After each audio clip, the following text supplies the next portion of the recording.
দেশের যে অবস্থা, এই দেশের অবস্থার সৃষ্টির পেছনে জাতীয় পার্টির প্রতি ক্রমাগত অবিচার, সেটাও একটি কারণ।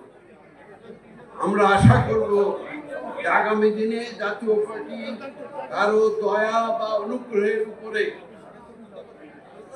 নির্ভর না করে আত্মনির্ভরতার পথে এগোবে, তবেই আমাদের সাফল্য আসবে। পবিত্র কোরআন শরীফে আল্লাহ পাক ইরশাদ করেছেন যে তোমরা শক্তভাবে ঐক্যবদ্ধভাবে রজুকে ধরো, তাহলে কি হবে? সেই রজ্জু ছিড়বে না। আমাদের দেশের একটা ব্যাংক আছে, সেই ব্যাংকের দেখবেন একটা স্লোগান আছে, ইউনাইটেড উই অ্যাচিভ।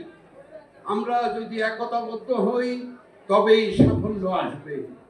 তো আমাদেরও এই রাজনৈতিক দলের জন্য এই কথাগুলো প্রযোজ্য।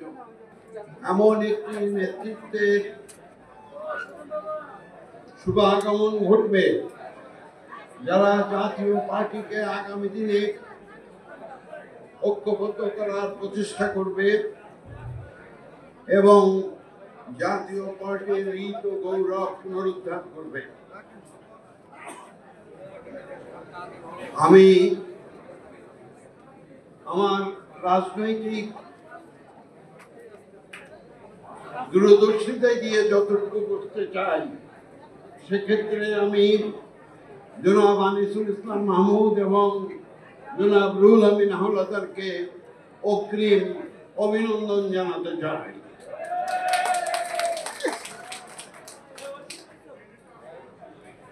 আমার মনে হয় যে জাতীয় পার্টিকে তিনটি কাজ অবশ্যই করতে হবে, তাহলেই তারা সফলতা অর্জন করবেন।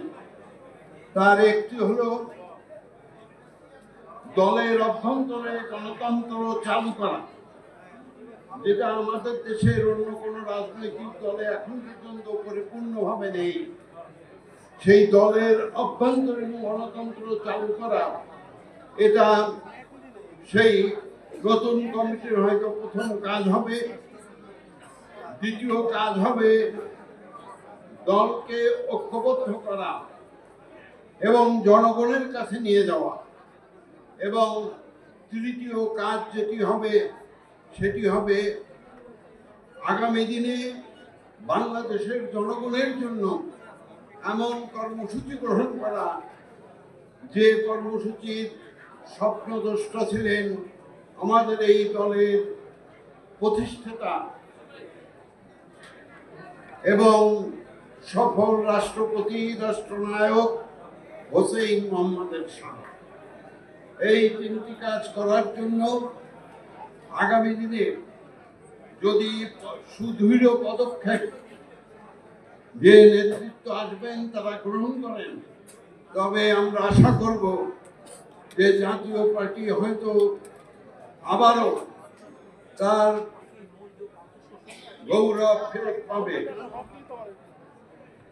আপনাদের একটা কথা মনে রাখতে হবে যে রাজনৈতিক আকাশে কালো মেঘ ওঠে, রাজনীতির আকাশে কালো রাত্রি আসে, কিন্তু এ কথাও আপনাদের মনে রাখতে হবে যে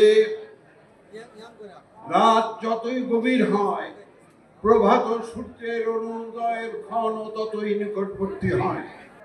আমি আপনাদের সকলকে আবার অভিনন্দন জানাই এবং আপনাদের সকলের মঙ্গল এবং দলের মঙ্গল এবং শ্রীবৃদ্ধি কামনা করি। আখির দাওয়ানা আলহামদুলিল্লাহি রাব্বিল আলামিন।